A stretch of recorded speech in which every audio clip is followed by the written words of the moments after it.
Olá, alunos do quarto ano, dando continuidade com nossa aula de geografia, né? Hoje nós vamos aprender sobre os agentes externos, né, que modificam os relevos. Diz assim, ó, o texto. Ó. Além das atividades que ocorrem no interior da Terra, outros agentes podem modificar o relevo. Vamos conhecer alguns deles. A primeira gravura aqui diz assim, ó. A água das chuvas, dos rios, dos mares e de lagos provoca a decomposição de minerais que compõem rochas. Ao longo do tempo, essa decomposição faz com que as rochas se desgastem e mudem de forma. Essa primeira imagem mostra como que é a onda batendo na rocha, né, constantemente, né, aí ocorrem esses fatores de modificação. Outra gravura aqui, a segunda gravura diz assim, ó, a ação dos ventos também modela o relevo. Em certos lugares, como as dunas, grandes montes de areia, podemos verificar com maior facilidade a ação do vento, que muitas vezes forma desenhos na paisagem. Olha só, que interessante, né? Então esses agentes externos aqui, o vento, né, modificando ali o relevo.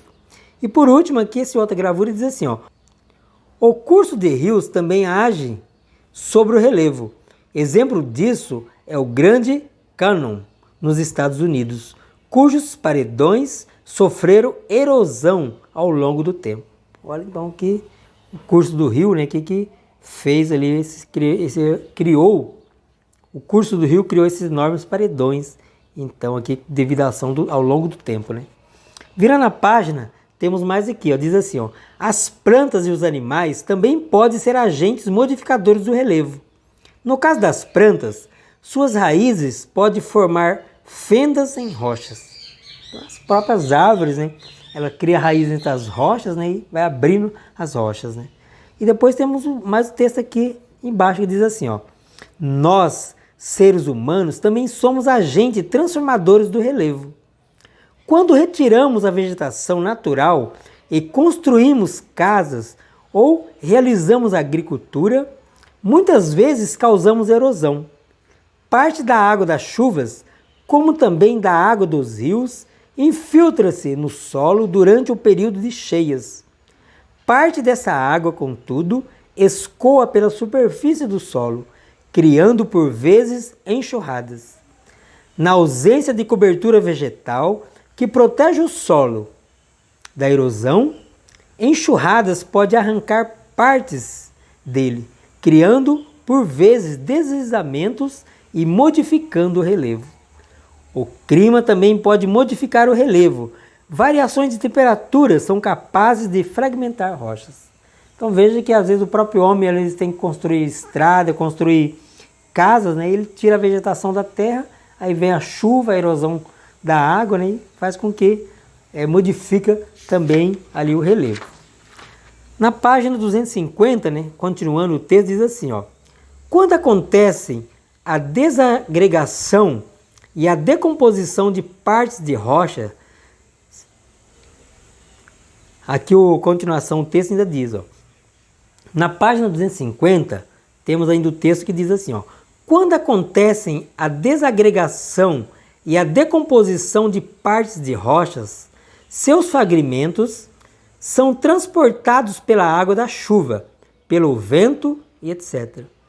para algum lugar, depositados em cavidades ou depressões de relevo, eles podem dar origem a um tipo de rocha chamada de rocha sedimentar. Aí na seção convivendo, né, nós vemos aqui, ó, consequências para a população. Algumas mudanças no relevo não são percebidas pelos seres humanos, pois ocorrem muito lentamente.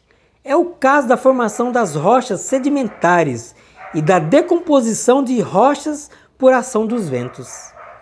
Em certos casos, porém, é possível observar de forma clara o desenvolvimento de transformações que afetam a população dos locais onde ocorrem.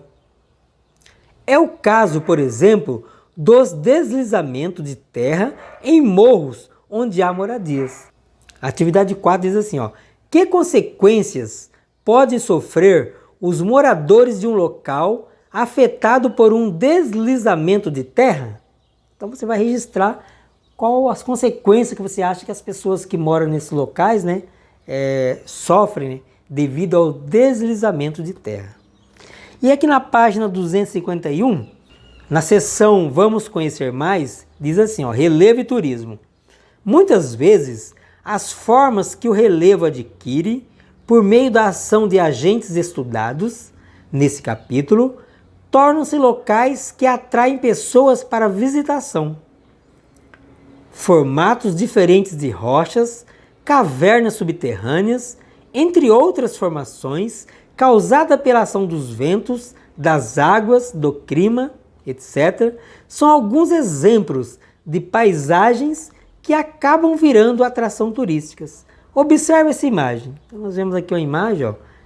Então, essa imagem ela mostra turistas fazendo ecoturismo. Eles estão em uma gruta que dá acesso a um lugar chamado Poço Encantado, na Chapada Diamantina, no estado da Bahia. Atividade número 1 para você responder então nessa sessão. Diz assim, ó: na região onde você mora, há elementos do relevo que atraem pessoas para a visitação? Caso haja, registre o nome e o local do ponto turístico. Então nós vimos, por exemplo, que aí na Nova Porto 15 houve a enchente, né, devido à represa, né, e se tornou um lugar turístico também. Você pode estar comentando, né, sobre esses fatores, uma vivência local, né, aqui trazendo a sua vivência, né, para registrar aqui nessa atividade. Então essa foi a nossa aula de hoje. Espero que você tenha uma boa aula. Qualquer dúvida, estou à disposição.